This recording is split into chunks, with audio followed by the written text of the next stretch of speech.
Il existe des silences qui ne protègent plus des silences qui se font lourds à force de durer, des silences qui finissent par demander à être brisés, comme si leur poids mettait en péril l'équilibre même d'une vie. Pendant des années, l'actrice a laissé l'opinion publique flotter dans une zone d'ombre, une forme de discrétion presque légendaire que beaucoup prenaient pour de la distance, alors qu'elle était en réalité une manière de respirer à l'abri du tumulte. Mais un jour sans annonce tapageuse, sans stratégie médiatique, un pas s'effectue, un fil se rompt et l'on entre sans l'avoir prévu dans une vérité plus claire. Cette vérité, c'est la fin d'un secret longuement gardé. Il suffisait d'un geste, d'un regard échangé dans un instant capturé par hasard pour faire comprendre que quelque chose avait changé, qu'une lumière discrète s'était rallumée dans sa vie affective. Le destin parfois avance à pas feutrés sans bruit, mais il finit par se montrer. Et pour elle, ce moment s'est imposé avec la délicatesse d'une évidence. À 58 ans, loin de la posture que l'on projette sur les icônes, elle a choisi d'assumer pleinement ce qui bouleversait son cœur. Ce n'était pas une stratégie, ni une volonté de provoquer, mais une impulsion intime, dévoiler un chemin personnel jusque-là préservé au-delà de toute curiosité extérieure. L'annonce n'a pas pris la forme d'un communiqué pensé, mais d'une confidence presque fortuite, prononcée avec cette sincérité désarmante, propre aux âmes qui n'ont rien à prouver. Et ce basculement n'est pas un détail mondain. Il représente l'aboutissement d'un long combat intérieur. Car si les regards du public ont façonné sa silhouette d'icône, ils n'ont jamais dicté ses mouvements les plus profonds. Dans cette confession soudaine, dans ce souffle libéré, se dessinait un tournant silencieux, une manière de dire « assez ». Voici ce que je choisis enfin de vivre ouvertement. C'était la fin d'un chapitre fait de retenue, et peut-être le début d'une saison plus paisible où elle pouvait habiter sa propre vérité. Ce qui frappe dans cette révélation, ce n'est pas tant son éclat, car elle n'en avait aucun, mais sa profondeur. Elle n'était ni spectaculaire ni calculée, elle était humaine. Un aveu prononcé sans emphase, mais chargé d'histoire, de souvenirs, de renoncement et de renaissance. Un aveu murmurant l'idée qu'une vie entière peut changer simplement parce que l'on décide un jour de ne plus se cacher. C'est là que commence véritablement son nouveau récit, un récit qui ne s'excuse pas d'être tendre, discret et intensément personnel. Revenir sur le passé amoureux d'une femme constamment exposée, c'est revisiter des fragments de lumière mêlés d'ombre, des chapitres traversés d'élans de rupture et de reconstruction. Dans son parcours, chaque relation a laissé une empreinte particulière, comme si chacune d'elles avait sculpté une part de sa force et de sa fragilité. Les amours qu'elle a vécus n'étaient jamais tièdes, elles débordaient d'intensité, parfois d'excès, souvent d'une sincérité brute qui n'appartient qu'aux êtres entiers. Mais ces histoires éclatantes sous les projecteurs se sont aussi heurtées à des incompatibilités profondes, à l'usure du temps et à ce poids permanent de l'observation publique qui finit par fissurer les fondations les mieux intentionnées. Les longues années passées auprès de personnalités créatives et exigeantes furent à la fois stimulantes et destructrices. Elles ont façonné une femme capable d'un attachement loyal, mais aussi d'une lucidité parfois douloureuse. Derrière les sourires vus sur les tapis rouges se cachait une réalité plus complexe, celle d'une femme tentant d'équilibrer passion et liberté, fusion et autonomie, admiration mutuelle et besoin d'espace. Lorsque ces unions les plus emblématiques se sont effondrées, ce fut rarement dans le fracas. Souvent, ce fut dans la retenue, dans le deuil silencieux d'un monde intérieur qu'elle avait bâti et qui soudain n'avait plus de forme. Ce qui est touchant dans ces chapitres désormais refermés, ce n'est pas la dimension romanesque qu'on leur prête, mais la manière dont elle a traversé les tempêtes. À chaque fin, elle a dû retrouver un ancrage personnel, réapprendre à se connaître. Derrière sa notoriété, il y avait une femme qui doutait, qui hésitait, qui se remettait en cause et qui parfois ne savait plus comment conjuguer l'amour avec la préservation de soi. La célébrité, loin d'être un rempart, amplifiait ses vulnérabilités, chaque geste interprété, chaque silence commenté, chaque décision scrutée. Ces relations ont pourtant laissé quelque chose de précieux, une maturité sentimentale façonnée dans l'épreuve. Elles lui ont appris à reconnaître la valeur de la quiétude, la nécessité de préserver un territoire intime et le courage d'accepter que l'amour exige parfois de renoncer pour mieux continuer à avancer. Ces expériences successives n'étaient pas de simples épisodes. Elles étaient les fondations invisibles qui allaient un jour préparer la rencontre décisive, celle qui par sa simplicité et son authenticité ferait vibrer de nouveau un cœur qu'elle croyait pourtant fatigué. Ainsi ce passé chargé d'intensité et de fractures est devenu le socle d'une renaissance. Ces blessures n'étaient pas des obstacles, mais des révélateurs lui apprenant que la profondeur ne se trouve pas toujours dans les amours flamboyantes, mais parfois dans la douceur tranquille d'un lien inattendu. C'est précisément cette leçon qui allait donner toute sa force à l'histoire qui suivrait. La rencontre qui allait transformer sa vie n'avait rien de spectaculaire. Elle n'est pas née sur un plateau de tournage, ni au détour d'un festival éclatant de flash, elle s'est produite dans un environnement presque austère, un lieu de réflexion où les conversations sont plus importantes que les apparences. Ce soir-là, elle avait été invitée à assister à un colloque consacré au lien entre création artistique éthique contemporaine et liberté intérieure. Elle s'y rendait avec cette curiosité discrète qu'elle cultive depuis toujours, l'envie d'écouter, de comprendre, de se nourrir autrement que par les lumières du spectacle. Elle ignorait que cet événement choisi presque par hasard deviendrait l'un des tournants les plus inattendus de son histoire personnelle. Lui n'avait rien d'un personnage que l'on devine immédiatement. C'était un homme de réflexion habitué aux salles où l'on parle bas et où l'on pense fort. Un chercheur plongé dans les questions humaines, quelqu'un dont le parcours n'avait jamais croisé l'univers du cinéma. On n'aurait jamais imaginé leur chemin converger, tant leur monde semblait opposé. Pourtant, l'opposition n'était qu'apparente. Lorsqu'ils échangèrent leurs premiers mots, ce qui se produisit n'était pas de l'ordre de la séduction immédiate, mais de la reconnaissance intérieure. Deux sensibilités trop longtemps restées en retrait se mirent à vibrer au même rythme, sans effort, sans jeu. Un simple échange presque anodin s'est prolongé en une conversation inattendue. Ils parlèrent de solitude créatrice, de l'importance de ralentir dans un monde qui exige tout trop vite, de la manière dont les artistes et les penseurs cherchent chacun à leur façon à dire quelque chose d'essentiel. Ce n'était pas un flirt, c'était une rencontre d'esprit. Et cette forme de lien-là est toujours la plus dangereuse parce qu'elle touche en profondeur avant même que l'on s'en rende compte. Les jours suivants, ils se revirent. Au début, pour poursuivre cette conversation commencée dans un couloir encombré de livres et de dossiers, puis pour marcher dans un parc en parlant de littérature, puis simplement pour être ensemble sans obligation de parler, sans devoir briller. Elle avait connu des passions flamboyantes, des histoires rendues visibles par la force de sa réputation.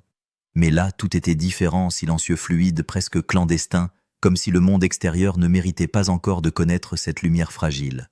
Très vite, ils comprirent que s'ils voulaient préserver cette naissance délicate, il leur faudrait la protéger. Se cacher non par honte, mais pour donner à ce lien la chance de se construire sans intrusion. Ils apprirent à voyager en marge, à choisir des lieux oubliés des curieux, à respecter un espace où rien ne devait être expliqué ni justifié. Elle, habituée à être suivie, analysée, commentée, découvrait pour la première fois un amour qui n'essayait pas de profiter de son image, qui ne cherchait ni reconnaissance ni visibilité. Lui apprenait peu à peu à apprivoiser la réalité d'aimer une femme que tout le monde croit connaître. Ce secret partagé n'était pas une fuite, c'était un acte de protection réciproque. Ce fut dans cette discrétion, dans cette lenteur choisie, que l'amour prit racine. Loin du tumulte, loin des attentes, ils construisirent un lien solide, nourri d'écoute, d'intelligence et de tendresse. Et sans même qu'ils s'en aperçoivent, cette relation devenue essentielle allait les conduire vers un engagement que personne n'avait imaginé, peut-être pas même eux. Le mariage, lorsqu'il est vécu loin du monde, retrouve une dimension presque primitive, celle d'un engagement humain débarrassé des artifices et des attentes sociales. Leur union n'a pas échappé à cette épure. Le jour où ils ont décidé de sceller leur amour, il n'y eut ni faste, ni cérémonial tapageur, ni éclat de glamour. Tout s'est déroulé dans une atmosphère volontairement réduite, un environnement pensé comme un refuge plutôt que comme une scène. La cérémonie eut lieu dans une propriété intime cachée derrière des arbres centenaires, quelque part en Provence, un lieu où la lumière descend lentement sur les pierres chaudes et où les voix semblent s'adoucir naturellement. Ce qui marqua les témoins ce jour-là, ce ne fut pas la beauté du décor, bien qu'elle fût réelle, mais la sérénité rare qui flottait dans l'air. Il n'y avait qu'une vingtaine de personnes, sa famille, quelques amis discrets, aucun visage connu du milieu artistique. Elle avait imposé cette règle avec douceur, mais fermeté, pas de caméra, pas d'apparition calculée, pas d'intrusion invisible. Elle voulait que ce moment ne soit pas volé par l'extérieur, mais vécu dans toute sa vérité intérieure. Même la robe qu'elle portait semblait traduire cette volonté, Une robe ivoire fluide simple qui ne cherchait ni à impressionner, ni à symboliser quoi que ce soit d'autre que sa paix retrouvée. Lui portait un costume sombre, élégant mais modeste à l'image de sa personnalité. Lorsque les vœux furent échangés, il n'y eut pas de longues déclarations ni de phrases apprêtées. Leur langage était fait de regards de silence dense, de cette certitude tranquille qui n'a pas besoin d'être démontrée. Plusieurs témoins ont confié que la cérémonie donnait l'impression d'un instant suspendu presque sacré, où chacun avait instinctivement abaissé la voix, comme si la douceur de ce qu'il voyait exigeait elle-même une forme de respect. Mais ce moment d'union portait en lui une vérité plus intime encore, la peur. Pas la peur de s'engager, ni celle de l'amour, mais la peur d'abîmer quelque chose de fragile, en l'exposant trop tôt. Elle avait connu les ravages d'une médiatisation excessive, les distorsions, les rumeurs, les intrusions sans fin. Elle savait mieux que personne combien une relation, même la plus solide, peut se fissurer sous le poids des interprétations extérieures. C'est pourquoi elle avait voulu que ce mariage soit protégé par le silence. Pour elle, célébrer cet amour dans la discrétion était une manière de le sanctuariser, de le préserver d'un monde qui confond trop souvent la vérité avec le spectacle. Ce choix n'était pas un repli, mais un acte d'indépendance, décider que le bonheur n'a pas besoin d'exister sous le regard des autres pour être réel. Il fallait que ce moment demeure à eux absolument définitivement. Lorsqu'elle accepta plus tard d'en parler, ce fut sans fioriture. Une phrase prononcée comme une respiration, oui, elle s'était remariée, et oui, elle était heureuse. Pas davantage. Tout le reste appartenait à ce jour silencieux, à cette Provence enveloppante, où deux vies s'étaient unies, loin des récits tapageurs. C'est là que commença la véritable portée de cet acte, un mariage comme une scène intime, presque sacrée, où l'amour s'affirmait non pas dans la démonstration, mais dans la quiétude assumée. Depuis cette union scellée, dans la discrétion, quelque chose en elle a changé. Non pas brutalement, mais avec cette douceur profonde que l'on observe chez ceux qui retrouvent un centre, un appui, une respiration, longtemps recherchée.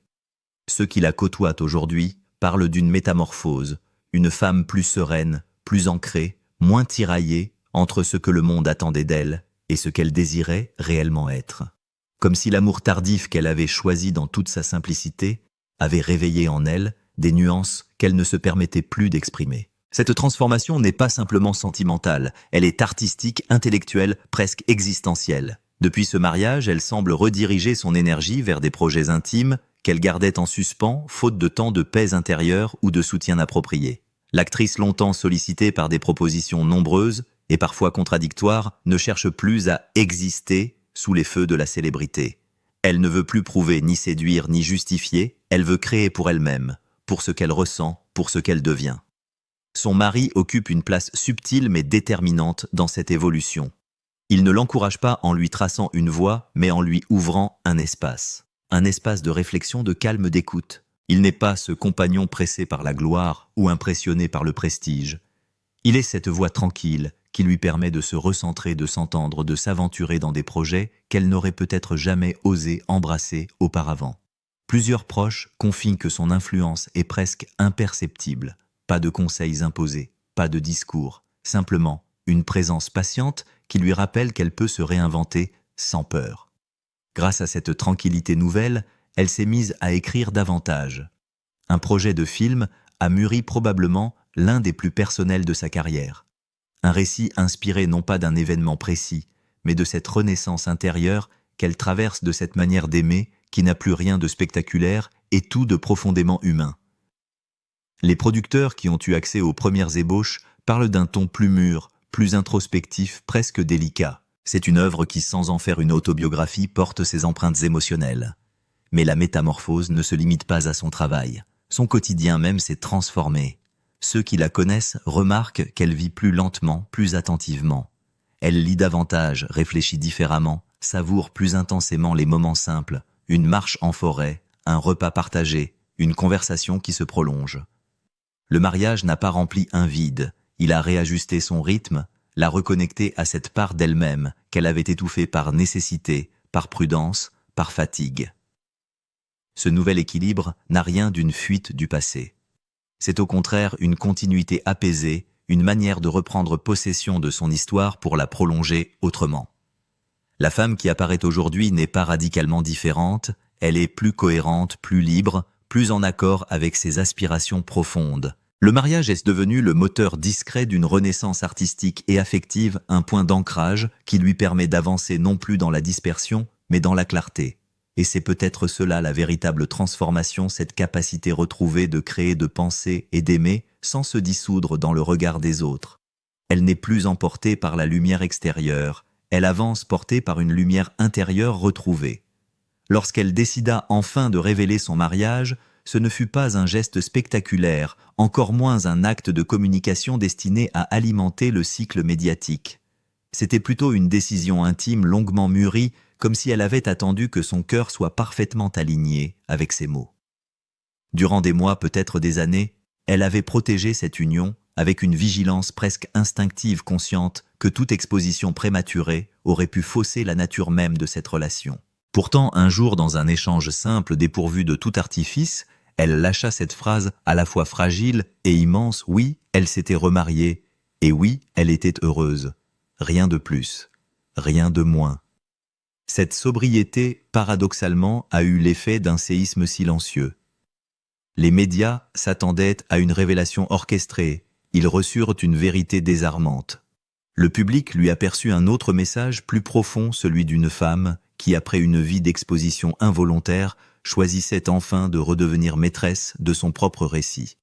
Car ce dévoilement n'était pas une concession, mais une affirmation, celle d'une identité mûrie, d'une liberté reconquise, d'une vie désormais vécue à son rythme. Ce mariage, loin de contredire l'image de femme indépendante qu'elle a longtemps incarnée, la redéfinit avec une nuance nouvelle. L'indépendance ne réside pas dans le refus catégorique de s'attacher, mais dans la capacité de choisir l'amour à son propre tempo, sans se soumettre à aucune attente extérieure. À 58 ans, elle offrait une leçon subtile et lumineuse. Recommencer n'est pas un renoncement, mais un acte de liberté. Aimer de nouveau n'est pas une faiblesse, mais un choix courageux, peut-être le plus courageux de tous. Ceux qui l'entourent témoignent d'une femme transformée, mais pas dans le sens spectaculaire que l'on imagine. Elle n'est pas devenue quelqu'un d'autre, elle est devenue plus elle-même. Sa voix est plus posée, son regard plus stable, son rapport au temps plus doux. Son mari y joue un rôle discret, jamais envahissant. Il est ce soutien qui ne s'impose pas, cette présence, qui ne cherche pas la lumière, mais qui l'aide à briller de sa propre manière. Il ne s'agit pas d'un amour fusionnel ou dramatique, mais d'une alliance harmonieuse lucide où chacun garde son espace sans se perdre dans l'autre. Le public, touché par cette révélation, a découvert en elle une héroïne différente, non pas la jeune femme rebelle des débuts, ni l'icône internationale des années fastes, mais une femme résiliente humaine qui traverse le temps avec une dignité remarquable. Sa confession a ouvert la voie à un regain d'intérêt pour ses projets, ses réflexions, sa vision du cinéma et de la vie. Plusieurs initiatives artistiques sont en gestation, un film, un livre, peut-être même un documentaire, autant de créations où transparaît une maturité nouvelle, empreinte de calme et de profondeur. Au fond, cette annonce n'était pas une fin, mais un commencement. Une manière de refermer le chapitre des incertitudes et de tendre la main vers une vie plus simple, plus cohérente, plus vraie. Elle montre qu'il n'existe pas d'âge pour aimer, pas de moment trop tardif, pour reconstruire, pas de destin trop figé, pour être réécrit. Le bonheur, lorsqu'il revient, n'a besoin ni de bruit ni de démonstration, il suffit de lui ouvrir la porte. Et c'est précisément ce qu'elle a fait, avec grâce, avec pudeur, avec cette force tranquille qui fait d'elle un symbole infiniment moderne. Cette histoire retrace la renaissance intime d'une actrice emblématique qui, après des années de passion tumultueuse et de silence protecteur, rencontre un homme discret issu d'un autre univers. Leur amour, né dans la réflexion et la simplicité, se construit à l'abri des regards. Leur mariage secret devient un acte profondément humain, révélateur d'une maturité nouvelle. En le confirmant sobrement, elle reprend le contrôle de son récit public et s'ouvre à une vie plus libre, plus ancrée, nourrissant de nouveaux projets artistiques. C'est une ode à la seconde chance, à la paix intérieure et à la liberté d'aimer autrement.